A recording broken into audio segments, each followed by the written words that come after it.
రేఖ 2021 లో రిలీజ్ అయిన Bengali web series. మరికి లేట్ చేయకుండా పూర్తి కథలోకి వెళ్దాం. ఫస్ట్ సీన్ లో ఒక ప్లేన్ క్రాష్ అయి ఉండి కనిపిస్తుంది. ఆల్మోస్ట్ ఆ ప్లేన్ లోని చాలా ప్యాసింజర్స్ చనిపోతే 7 మాత్రమే ప్రాణాలతో బయటపడి రెస్క్యూ టీం కోసం ఎదురు చూస్తూ కాపాడడానికి ఎవరైనా రావాలని కోరుకుంటూ ఉంటారు. కట్ చేస్తే కొన్ని సంవత్సరాల తర్వాత వెస్ట్ బెంగాల్ లోని సుందర్పూర్ అనే విలేజ్ లో జబీంద్రనాథ్ అనే పేరుతో చాలా ఫేమస్ రెస్టారెంట్ ఉంది. ఈ రెస్టారెంట్ లోని ఫుడ్ టేస్ట్ గా ఉండడం వల్ల ఎక్కడెక్కడి నుండో కస్టమర్స్ రెగ్యులర్ గా ఇక్కడికి వస్తూ అన్ని ఫుడ్ ఐటమ్స్ ని ఎంజాయ్ చేస్తూ టేస్ట్ చేస్తూ ఉంటారు. ఇక ఇదే ప్రాసెస్ లో ఒక రోజు నిరూపం అనే జర్నలిస్ట్ ఇక్కడికి వస్తాడు. ఈ హోటల్ ఓనర్ ముస్కాన్ అనే లేడీ అని, కుకింగ్ కూడా ఆమెనే చేస్తుందని, ఆమె చేత్తో వండినవి మాత్రమే కస్టమర్స్ ప్రిపేర్ చేస్తుంటారని, ఈ హోటల్ కి సంబంధించిన డీటెయిల్స్ అన్ని గ్యాదర్ చేస్తూ ఉంటాడు. నెక్స్ట్ సీన్ లో అదే హోటల్ ముందున్న ఒక చిన్న షాప్ ముందు కూర్చొని ఉంటే అఖ్తర్ అనే వ్యక్తి పరిచయం అవుతాడు. తనని తను ఇంట్రడ్యూస్ చేసుకునే నిరూపం ఈ హోటల్ గురించి ఒక ఆర్టికల్ రాయాలనుకుంటున్నానని, దాని కొరకు హెల్ప్ చేయమని అడుగుతాడు. అప్పుడు అఖ్తర్ ఈ హోటల్ ఓనర్ ముస్కాన్ చాలా డేంజరస్ అని, ఆమె అసలు మనిషి రూపంలో ఉన్న దయ్యమని చాలా విచిత్రంగా మాట్లాడుతుంటాడు. అది విని కన్ఫ్యూజ్ అయిన నిరూపం నీకేం తెలుసో అది చెప్పమంటే చాలా పెద్ద పెద్ద వాళ్ళు ఇక్కడికి వస్తారని, వాళ్ళలో ఎమ్మెల్యే అండ్ కమిషనర్ కూడా ఉన్నారని, ముస్కాన్ వాళ్ళకి ఉన్న రిలేషన్షిప్ చాలా స్ట్రాంగ్ అని చెప్తాడు. నిజానికి అఖ్తర్ పోలీస్ ఇన్ఫార్మర్. ఇక ఈ విషయం తెలిసి నిరూపం తనకు కూడా ఈ హోటల్ కి సంబంధించి ఇన్ఫార్మర్ గా ఉండమని, ఈ విషయం బయట ఎవరికి చెప్పొద్దని రిక్వెస్ట్ చేస్తాడు. ఇటువైపు ముస్కాన్ ని కలవడానికి ఎమ్మెల్యే వచ్చి ఉంటాడు. నిజానికి ముస్కాన్ ఈ ఎమ్మెల్యే సహాయంతోనే హోటల్ స్టార్ట్ చేసింది. ఇక ఎమ్మెల్యే ముస్కాన్ ని ఫ్లడ్ చేయాలని చూస్తుంటే ఇక్కడున్న ప్రతిదీ నీ సొంతమేనని, తనకి ఇంకొంచెం టైం కావాలని, అతన్ని మ్యానిపులేట్ చేస్తూ ఇంకొన్ని రోజులు ఆగమని ముస్కాన్ రిక్వెస్ట్ చేస్తూ ఉంటుంది. దీని తర్వాత ఎమ్మెల్యే అక్కడి నుంచి వెళ్లిపోయాక చాలా వియర్డ్ గా పాట పాడుతూ వంట చేస్తూ ఉంటుంది. ఇటువైపు అఖ్తర్ ముస్కాన్ తను చేసే వంటలో ఏదో కలుపుతుందని, అందుకే జనాలు ఆ రెస్టారెంట్ ఫుడ్ కి అడిక్ట్ అయ్యారని, ఆమె చాలా పెద్ద ఇంట్లో ఉంటున్నా అందులో కేవలం 2 పని మనుషులు షఫాలి అండ్ మూగవాడైన యాదవ్లు మాత్రమే ఉంటారని, ఆమె క్యారెక్టర్ కంప్లీట్ గా అబ్నార్మల్ గా ఉంటుందని చెప్తాడు. ఇక ఇదంతా విన్న నిరూపం ముస్కాన్ కి సంబంధించిన ఇంకా ఇన్ఫర్మేషన్ కావాలని, తెలిసిన వాళ్ళు ఎవరైనా ఉంటే ఎంక్వైరీ చేయమని చెప్తూ ఈ పని చేస్తే రోజుకి 500 ఇస్తానని డీల్ చేస్తాడు. నెక్స్ట్ సీన్ లో నిరూపం అదే హోటల్లో డిన్నర్ చేస్తుంటే ఫస్ట్ టైం ముస్కాన్ ని చూస్తాడు. నెక్స్ట్ సీన్ లో నిరూపం దగ్గరికి వచ్చి అఖ్తర్ అతన్ని ఎవరి దగ్గరకో తీసుకెళ్తూ ఉంటాడు. మనం కలవడానికి వెళ్తున్న వ్యక్తికి ముస్కాన్ కి సంబంధించిన అన్ని విషయాలు తెలుసని, ఏ ఇన్ఫర్మేషన్ కావాలన్నా అతని నుండి రాబట్టచ్చని చెప్తుంటాడు. అయితే షార్ట్ కట్ అని చెప్పి శ్మశానంలో నుండి తీసుకెళ్తూ ఈ శ్మశానంలో పనిచేసే బోరా గురించి చెప్తుంటాడు. బోరా అడ్వాన్స్ గానే గొయ్యి తవ్వుతాడని, ఆశ్చర్యంగా ఆ గొయ్యి తవ్విన తర్వాత ఎవరో ఒకరు చనిపోతారని, ఇలా జరుగుతుండడం వెనుకున్న రహస్యమేంటో ఎవరికి అర్థం కావట్లేదని చెప్తుంటాడు. అది విని కన్ఫ్యూజ్ అయిన నిరూపం దాని గురించి ఆలోచిస్తూ అనుకోకుండా బోరా అడ్వాన్స్ గా తీసిన ఆ గొయ్యిలో పడిపోతాడు. వెంటనే అఖ్తర్ అతన్ని బయటికి తీస్తే ఈ రోజే తవ్విన గొయ్యిలో ఎముకలు ఉండడం చూసి నిరూపం కన్ఫ్యూజ్ అవుతాడు. ఇక ఫైనలీ వీళ్ళు కలవాలనుకున్న రమాకాంత్ దగ్గరికి చేరుకుంటారు. ఈ రమాకాంత్ చాలా సంవత్సరాల క్రితం టీచర్. ఇక ముస్కాన్ కి సంబంధించిన గతం గురించి చెప్తూ రమాకాంత్ పాకిస్తాన్ మిలిటరీ ఢాకాలో దాడి జరిగినప్పుడు ముస్కాన్ హస్బెండ్ రషీద్ జుబేరీ తనతోనే ఉన్నాడని, పాకిస్తాన్ మిలిటరీ జనాలందరినీ చంపేస్తుందని తెలిసి తను రషీద్ పారిపోయే ప్రయత్నం చేశామని, ఆ ప్రాసెస్ లో రషీద్ బయటపడ్డా తను మాత్రం మిలిటరీ వాళ్లకు దొరికిపోయానని చెప్తాడు. ఇక బలవంతంగా వాళ్ళు తన్ని మత మార్పిడి చేపించారని, బార్డర్ వరకు చేరుకున్న రషీద్ దేశం కోసం పోరాడాడని చెప్తాడు. అయితే కొన్ని సంవత్సరాలకి అతని హెల్త్ పాడై కలకత్తాకు తీసుకొచ్చారని, అక్కడే అతనికి ముస్కాన్ పరిచయం అయిందని, ముస్కాన్ డాక్టర్ అవడం వల్ల అతన్ని జాగ్రత్తగా చూసుకోవడంతో,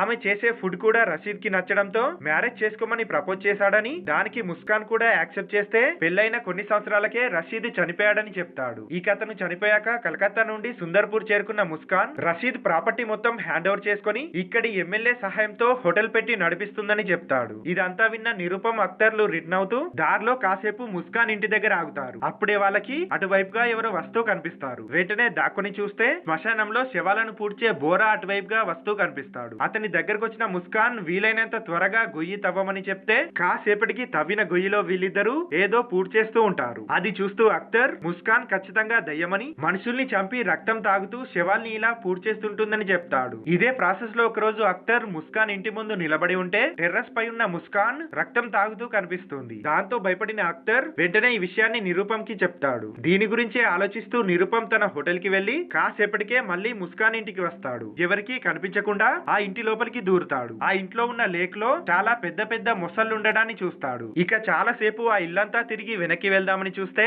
వచ్చిన రూట్ గుర్తులేక కన్ఫ్యూజ్ అవుతూ ఎలా బయటికి వెళ్లాలో అర్థం కాని సిచ్యువేషన్ లోకి వెళ్తాడు. వెంటనే అఖ్తర్ కి కాల్ చేసి ఈ విషయాన్ని చెప్పి బయటికి వచ్చే రూట్ గైడ్ చేయమని అడుగుతాడు. దానికి అఖ్తర్ కాసేపట్లో అక్కడికి ఒక వ్యాన్ వస్తుందని, దాన్ని ఫాలో అయితే ఈజీగా బయటికి రావచ్చని చెప్తాడు. అదే విధంగా చేస్తూ నిరూపం తప్పించుకుంటూ ఉంటే అనుకోకుండా ముస్కాన్ పని మనిషి యాదవ్ అతన్ని చూసేస్తాడు. గన్ తో షూట్ చేసి నిరూపం ని చంపాలని చూస్తుంటే ఎలాగోలా ఎలాగోలా అక్కడి నుంచి బయటపడ్డ నిరుపమ్ అఖ్తర్ సహాయంతో తప్పించుకోగలుగుతాడు. ఇటు తన ఇంటిని ఎవరో గమనిస్తున్నారని అర్థమైన ముస్కాన్ కమిషనర్ కి కాల్ చేసి ఇన్ఫార్మ్ చేస్తుంది. దాంతో పోలీసులు అఖ్తర్ ని అరెస్ట్ చేసి నిరుపమ్ గురించిన డీటెయిల్స్ అడుగుతూ ఉంటారు. కాసేపటికి నిరుపమ్ ని కూడా అరెస్ట్ చేసి ఎంక్వైరీ చేస్తుంటే ఇక్కడ రివీల్ అయ్యే విషయం, నిజానికి నిరుపమ్ జర్నలిస్ట్ కాదు, తనొక సీనియర్ సిబిఐ ఆఫీసర్. ఒక కేసు ఎంక్వైరీ కొరకే ఈ విలేజ్ కి వచ్చాడు. వెస్ట్ బెంగాల్ సీఎం రిలేటివ్ అమ్మాయి కనిపించకుండా పోతే ఆమె లాస్ట్ లొకేషన్ ముస్కాన్ హోటల్లోనే చూపించింది. అలాగే పాత రికార్డ్స్ ని చెక్ చేస్తే మరో 3 అమ్మాయిలు కూడా కనిపించకుండా పోయారని, వాళ్ళ లాస్ట్ లొకేషన్ కూడా ముస్కాన్ హోటలే అని తెలిసింది. ఇక వాళ్ళందరి వయసు 25 నుంచి 30 సంవత్సరాల లోపే ఉంటే వాళ్ళలో ఎవరికి కూడా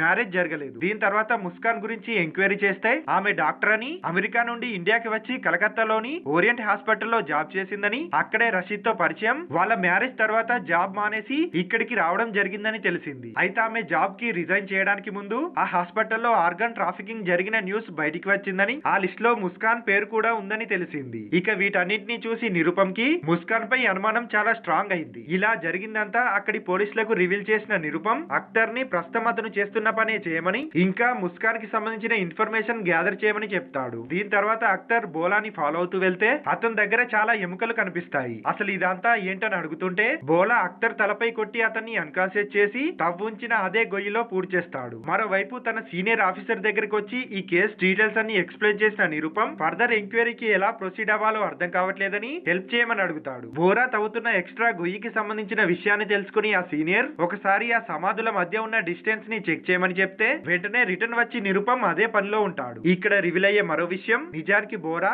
ఎముకల స్మగ్లింగ్ చేస్తున్నాడు. బోరా తవ్వే ఎక్స్ట్రా గొయ్యి ఆల్రెడీ పూడ్చిన శవానికి సంబంధించిన గొయ్యి పక్కనే ఉంటుంది. ఎక్స్ట్రా గొయ్యి తవ్వి మట్టి తీసి పక్క సమాధిలోని ఎముకల్ని తీసి వాటిని అమ్మేస్తూ ఉన్నాడు. ఇదంతా తను ప్రేమించిన అమ్మాయి కోసమే చేస్తున్నాడు. ఇక విషయం అర్థమై వెంటనే బోలాని అరెస్ట్ చేయాలని చూస్తే అప్పటికే అతను తప్పించుకుని ఉంటాడు. ఇక నిరుపమ్ అఖ్తర్ కి రిపీటెడ్ గా కాల్ చేస్తుంటే అతని ఫోన్ స్విచ్ ఆఫ్ లో ఉంటుంది. అసలు ఏమైపోయాడా అని ఎంక్వైరీ చేస్తే చివరిగా అతను ఈ శ్మశానానికి వచ్చాడని తెలుస్తుంది. బోరా తవ్విన ఎక్స్ట్రా గొయ్యి పూర్తి చేసి ఉండడం, బోరా కనిపించకపోవడంతో అనుమానం వచ్చి వెంటనే చివరిగా పూడ్చిన గొయ్యి తవ్వి చూస్తే అందులో అఖ్తర్ కొన ప్రాణాలతో ఉంటాడు. వెంటనే అతన్ని నిరుపమ్ హాస్పిటల్ కి పంపించేస్తాడు. మరోవైపు ముస్కాన్ కి నిరుపమ్ సిబిఐ ఆఫీసర్ అని తెలుస్తుంది. అలాగే అతను ఎంక్వైరీ చేస్తున్న కేసు గురించి కూడా తెలుసుకొని డైరెక్ట్ గా నిరుపమ్ కే కాల్ చేసి నా గురించి బయట వాళ్ళని అడిగితే ఉపయోగం లేదని, ఒకసారి ఇంటికి వస్తే అన్ని డీటెయిల్ గా ఎక్స్ప్లెయిన్ చేస్తానని చెప్తుంది. ఇటు నిరుపమ్ సీనియర్ ముస్కాన్ అమెరికాలో పనిచేసిన హాస్పిటల్ కి వెళ్లి ఇప్పటికీ ఆమె 4 మర్డర్స్ చేసిందని, ఆమె గురించి మీకేదైనా తెలిస్తే చెప్పమని రిక్వెస్ట్ చేస్తాడు.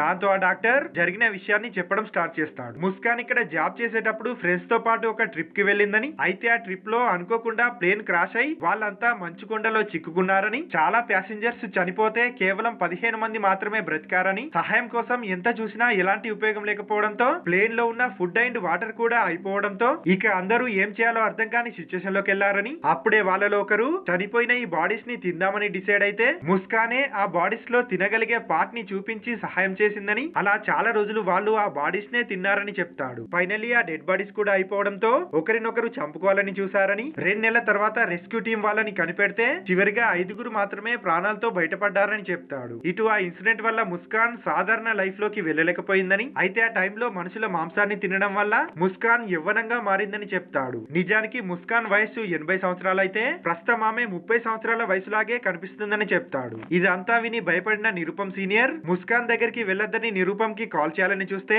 అతని ఫోన్ స్విచ్ ఆఫ్ వస్తుంది. ఇటు నిరుపమ్ మిస్ అయిన అమ్మాయిల గురించి ముస్కాన్ అడిగితే కొన్ని నెలల క్రితం ఒక అబ్బాయి తన రెస్టారెంట్ కి వచ్చాడని, అతనికి తనంటే చాలా ఇష్టమని, అది గమనించి తను కూడా కంట్రోల్ చేసుకోలేక అతనితో ఇంటిమేట్ అవుతుంటే ఆ అబ్బాయి భుజంపై గాయం కనిపించి బ్లడ్ ని చూసి ఆపుకోలేక అతన్ని చంపేసి ఆ బాడీలో తినగలిగే పార్ట్ ని తిని మిగిలింది మొసళ్ళకు వేశానని చెప్తుంది. ఇలా మరో 3 సార్లు కూడా చేశానని, కనిపించకుండా పోయిన 4 అమ్మాయిలను తనే చంపానని చెప్తుంది. అదంతా వింటున్న నిరుపమ్ కి సడన్ గా బాడీ ప్యారలైజ్ అయినట్లు అనిపిస్తుంది. నిజానికి ముస్కాన్ నిరుపమ్ కి ఒక ఆల్బమ్ చూడమని ఇచ్చింది. ఆల్బమ్ పేజీ కార్నర్ లో ఏదో లిక్విడ్ ని పూసింది. ఇక తన ఇంటి ముందు తవ్విన గొయ్యిలో శవాన్ని పూడ్చలేదని, అది రెడ్ వైన్ తయారు చేయడానికే తవ్వించానని చెప్తుంది. ఫైనల్లీ నిరుపమ్ ని అక్కడే వదిలేసి తప్పించుకోవాలని చూస్తుంది. ఇటు నిరుపమ్ సీనియర్ ముస్కాన్ ఇంటికి పోలీసులను పంపించి ఉంటాడు. అది గమనించిన ముస్కాన్ అక్కడే ఉన్న బోరాతో తనకి సహాయం చేయమని, నిన్ను పోలీస్ కేసు నుండి తప్పిస్తానని డీల్ చేస్తుంది. కాసేపటికే ఆ ఇల్లంతా నిప్పంటుకుంటుంది. ఆ నిప్పులో నుండి ఒక అమ్మాయి కాలుతూ బయటికి వస్తే ఆమె కండిషన్ చూసి పోలీసులు వెంటనే హాస్పిటల్ కి పంపించేస్తారు. అయితే పోలీసులు ఆ అమ్మాయి ముస్కాన్ పని మనిషి అనుకున్నారు. కానీ ముస్కాన్ పని మనిషి లోపలే ఉంది. అంటే బయటికి వచ్చింది ఎవరో కాదు, ముస్కాన్. మంటల్లో కాలినట్లు మేకప్ వేసుకుని ముస్కాన్ పోలీసుల నుండి తప్పించుకొని పారిపోయింది. ఇక ముస్కాన్ ఎమ్మెల్యే దగ్గరికి వెళ్లి అతన్ని చంపేస్తుంది. ఇటు నార్మల్ కండిషన్ లోకి వచ్చిన నిరుపం ముస్కాన్ ని పట్టుకోలేకపోయానని బాధపడుతూ ఉంటాడు. అప్పుడే తనకి ఎమ్మెల్యేను ముస్కాన్ చంపేసిందని తెలుస్తుంది. చివరిగా ముస్కాన్ తన ప్రాపర్టీ మొత్తాన్ని రమాకాంత్ పేరుకి ట్రాన్స్ఫర్ చేసి ఆ రోజు రషీద్ ప్రాణాలు కాపాడినందుకు ఇది గిఫ్ట్ అని, వీలైతే తన హోటల్ ని లైబ్రరీగా మార్చమని అతన్ని రిక్వెస్ట్ చేస్తుంది. ఫైనల్ గా తను ఎవరికి దొరకకుండా పారిపోతుంది. నిజానికి ముస్కాన్ పారిపోవడానికి కారణం మనిషి బాడీలో ఏ పార్ట్ తింటే యవ్వనంగా ఉంటారో ఎవరికి తెలియకూడదని. ఒకవేళ ఈ సీక్రెట్ గనక బయట తెలిస్తే ప్రపంచం ఎలా మారుతుందో ఎవరు ఊహించలేరు. ఇక్కడితో ఫస్ట్ సీజన్ కంప్లీట్ అవుతుంది.